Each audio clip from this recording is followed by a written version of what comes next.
අයිබෝන් යාළුවනේ AnanmananTube YouTube channel එකට ඔයගොල්ලෝ සාදරයෙන් පිළිගන්නවා. ඉතින් මගේ first video එක ඉස්සලාම කියන්නම් channel එක ගැන පොඩි අඳින්නියක් කරන්නම්.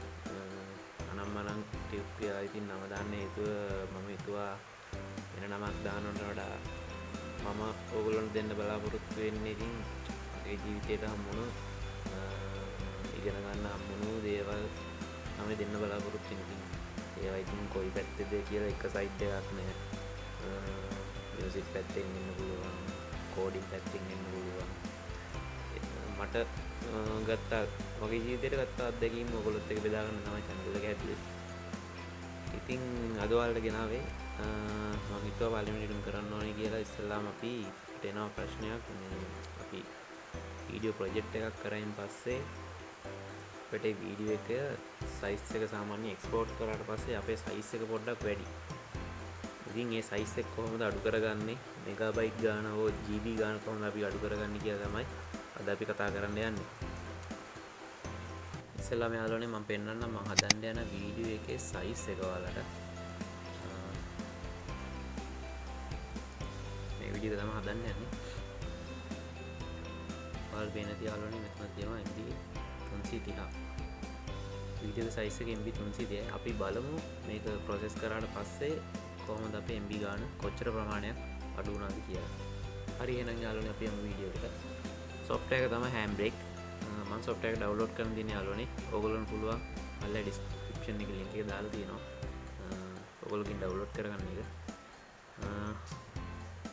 ඉස්සෙල්ලාම අපි වීඩියෝ එකක් import කරගන්න ඕන. අපිට පුළුවන් මෙතන drag and drop කරන්න පුළුවන්. නැත්නම් අපිට ෆයිල් එක ගිහලා මෙතනින් choose කරන්න පුළුවන්. මම import කරගන්නම් මගේ වීඩියෝ ෆයිල් එක. මේක තමයි ඉස්සෙල්ලාම අපේ ඉන්ටර්ෆේස් එකේ ඉන්නේ. හරි මම මේ දෙන ඔප්ෂන් ටික ඔයගොල්ලෝ දාගන්න. එතකොට ඔයාලට පුළුවන් සාමාන්‍ය වීඩියෝ එක MB ගාන හෝ GB ගාන ඔයාලට පුළුවන් ගොඩක් අඩු කරන්න වීඩියෝ එකේ quality එක අඩු කරගන්නේ නැතුව.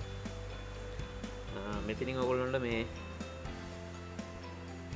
web optimize කියන එක දෙන්න පුළුවන්. මේ ඔයගොල්ලෝ YouTube එකට හෝ social media මොනවා හරි Facebook හෝ ඔයගොල්ලෝ දානවන වීඩියෝ එකක් ඒකට මේ option එක භාවිත කරන්න පුළුවන්.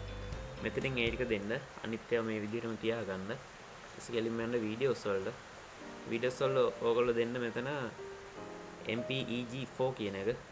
MPEG 4 දීලා මෙතනින් quality එක මේ පැත්තෙන් දෙන්න හතරට දීලා හතරට දාන්න දිනවම ඉතින් දීලා කෙලින්ම ඔයගොල්ලෝ මෙතනින් browse කරන්න ඔයාගේ location එක මම දෙන්නම්.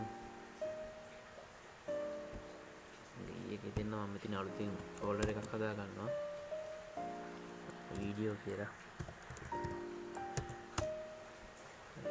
ඒකේ මම ටෙස්ට් කියලාම දෙන්න. සේව් කරලා මෙතනින් start දෙන්න. හරි මෙතන process වෙනවා. අපි බලමු එන process වුණාට පස්සේ වීඩියෝ එක මම පටන් ගන්නවා. ඉතින් යාළුවනේ වැඩේ හරි process වෙලා තියෙන දැන් අපේ වැඩේ සාර්ථකයි.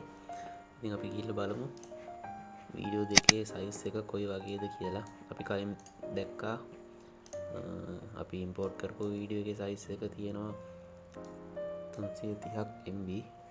ඉතින් අපි බලමු අපේ process එක අවසානයේ අපේ test කියලා නමින් අපි save කරගත්ත වීඩියෝ එක කොච්චරක් තියෙනවද කියලා.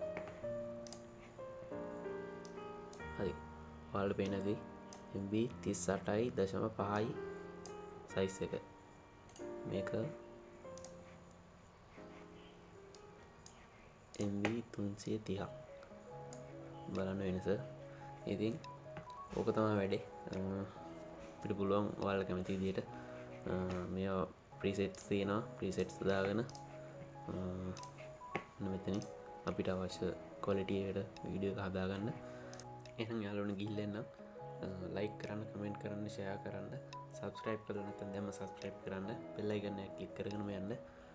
එහෙනම් හැමෝටම සුබ දවසක්. ආයුබෝවන්.